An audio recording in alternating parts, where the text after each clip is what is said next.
মায়ের মৃত্যুর 1 বছরের মধ্যে বিল্টুর বাবা যখন আবার বিয়ে করে ঘরে বউ আনলো, পাড়ার লোক অনেক কথা বলেছিল সেদিন। বউ মরার বছর ঘুরতে না ঘুরতে বিয়ে, তাও এমন বিধবা কালো কুচকুচে মেয়েকে। বিল্টুর বাবা গোপাল সেদিন কারোর কথার উত্তর দেয়নি। ছোট্ট বিল্টুর যে মায়ের খুব দরকার সেটা সে বুঝেছিল। সারাদিন ছেলেটা কাঁদে। গোপাল কাজে বেরিয়ে যায় সাত সকালে। অসুস্থ মা একা পারে না দুরন্ত বিল্টুকে সামলাতে। চম্পা এক অভাগী মেয়ে, ছোটবেলায় বাপ মা হারা মেয়ে সে। মামার বাড়িতেই মানুষ হয়েছে। বিয়ের 3 মাসের মধ্যেই বিধবা হয়ে ফিরে আসে মামার সংসারে। সবাই বলেছিল, কি কুলটা মেয়ে বাবা, একে তো ওই রূপের ছিরি। বিয়ে হতে না হতেই বরকে খেলো। সারাদিন কাঁদতো চম্পা। মামা মামির গঞ্জনা সহ্য করতে হতো তাকে প্রতিনিয়ত। তাই গোপালের সাথে দ্বিতীয়বার বিয়ে দিয়ে ঘাট থেকে বোঝা নামিয়ে যেন শান্তি পেয়েছিল চম্পার মামা মামি। চম্পাও স্বপ্ন দেখেছিল নতুন করে সংসার করার। এ বাড়িতে এসেই কোলে তুলে নিয়েছিল ছোট্ট বিল্টুকে। সারাদিন বাড়ির সব কাজ করে বিল্টুকে সামলাতো চম্পা। বিল্টু খুব দুরন্ত, কিন্তু আশেপাশের লোকজন যখন শাশুড়ি মায়ের কাছে এসে বলতো, দেখো খুড়ি, বিল্টুকে নিয়ে বড় ভয় হয়, সৎ মা তো, যদি কোনো ক্ষতি করে দেয়, তখন এইসব শুনে চোখে জল আসতো চম্পার। কিন্তু বিল্টুর মুখে যখন আদো আদো গলায় মা ডাকটা শুনতো, সে মনটা যেন জুড়িয়ে যেত, ভুলে যেত সেসব অপমান যন্ত্রণার কথা। বিল্টুকে মনের মতো করে মানুষ করার স্বপ্ন দেখত চম্পা। সিদ্ধান্ত নিয়ে নিয়েছিল বিল্টুই হবে তার একমাত্র সন্তান। কিন্তু হঠাৎ ঘটে গেল অঘটন। একটা ভয়াবহ দুর্ঘটনায় মারা গেল গোপাল। পাড়ার লোক বলল, ডাইনি একটা, যার সাথে বিয়ে হয় তাকেই খেয়ে নেয়। শাশুড়ির একমাত্র ছেলের শোকে কথা শোনাতে ছাড়ল না। গোপালের মৃতদেহের সামনে ঠাই বসেছিল চম্পা। হঠাৎ আঁচলে টান পড়তেই দেখল বিল্টু। চম্পা বিল্টুকে কোলে ঘরে নিয়ে ঘুম পাড়িয়ে দিয়ে এলো। সংসারে দুর্দিন নেমে এলো। চরম অভাবের সম্মুখীন হলো গোটা পরিবার। অসুস্থ শাশুড়ি মাকেও বাঁচানো গেল না বেশি দিন। ছেলের শোকে তিনিও শেষ নিঃশ্বাস ত্যাগ করলেন। চারপাশের লোকজনের অপমান সহ্য করতে না পেরে চম্পার মনে হতো মাঝে মাঝে দূরে কোথাও চলে যায়। কিন্তু ওই কচি মুখটার দিকে তাকিয়ে সে কোথাও যেতে পারেনি। ছেলে দুষ্টুমি করলে, একটু বকলে লোক বলে, সৎমা তো স্বাভাবিক ব্যাপার। চম্পা বুঝতে পারত না যে কোন মা তার সন্তানকে শাসন করে না। চম্পা মনে মনে ঠিক করে নিল, বিল্টুকে ফেলে সে যখন বাঁচতে পারবে না, তখন বিল্টুকে সবার চোখের বাইরে নিজের মতন করে নিয়ে বাঁচবে, যেখানে কেউ জানবে না সে বিল্টুর সৎ মা। চম্পা তার বান্ধবী পারুলকে বলল, তুই তো শহরে কাজ করিস, আমার একটা কাজ দেখে দে না ভাই, না হলে না খেতে পেয়ে যে আমি আর আমার ছেলেটা মরে যাব। পারুল বলল, ঠিক আছে, তুই আমার সাথে চল, একটা বাড়িতে কাজের লোক দরকার আমার চেনা। চম্পা শহরে গেল পারুলের সাথে বিল্টুকে কোলে নিয়ে।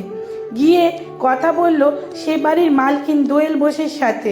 দোয়েল বোস একজন সিঙ্গেল মাদার, ছেলেকে নিয়ে তার সংসার। বাচ্চাটাকে সারাদিন দেখার জন্য একজন লোক দরকার। আগের মেয়েটি কাজ ছেড়ে দিয়েছে, তাই সারাদিন অফিসে ব্যস্ত থাকেন দোয়েল। চম্পা তার জীবনে সব কিছু বলল। দোয়েল বোঝে একটা মা বা একটা মেয়ের যন্ত্রণা।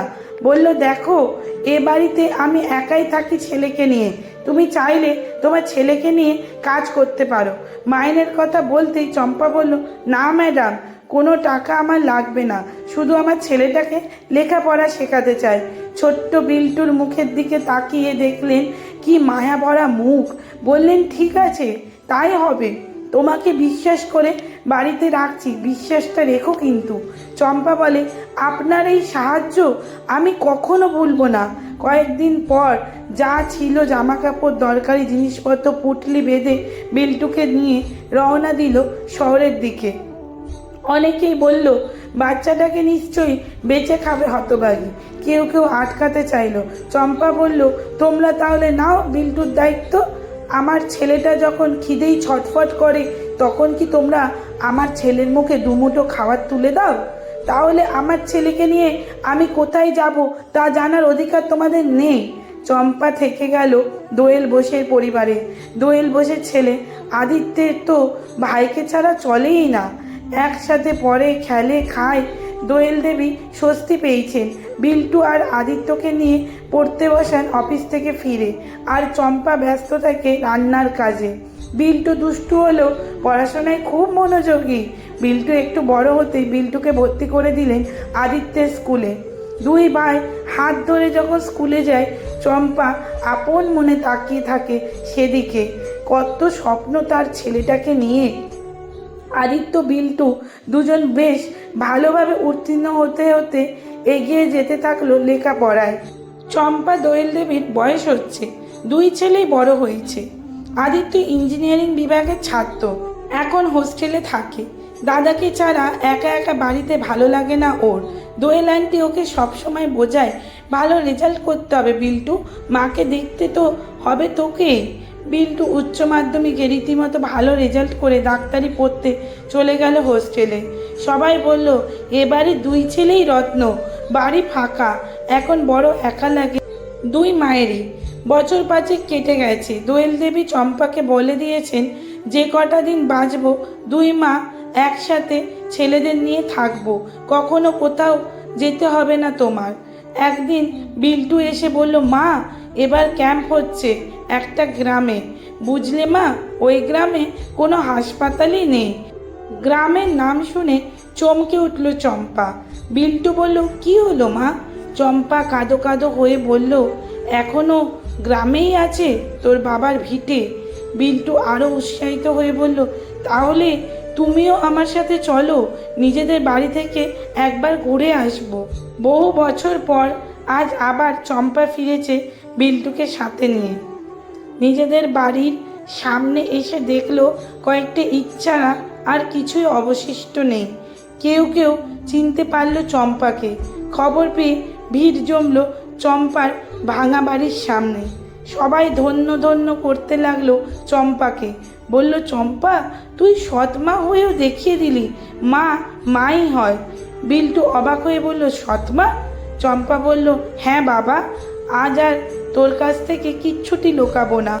2 বছর বয়স যখন তোর, তখন তোর মা মারা যায়। তারপর আমি আসি এ বাড়িতে। বিল্টু বলে, আমি কখনো জানতে চাই না এসব। আমি শুধু জানি তুমি আমার মা, শুধু মা, তুমি আমার সব কিছু। চম্পার মৃত্যুর পর নিজেদের বাড়ির ধ্বংসস্তূপের ওপর বিল্টু মায়ের স্মৃতির উদ্দেশ্যে তৈরি করেছে একটা হাসপাতাল। হাসপাতালে ঢোকার মুখে তৈরি করেছে তার মায়ের মূর্তি। নিচে লেখা, এক মায়ের সংগ্রাম করে সন্তানকে প্রতিষ্ঠিত করার কাহিনী।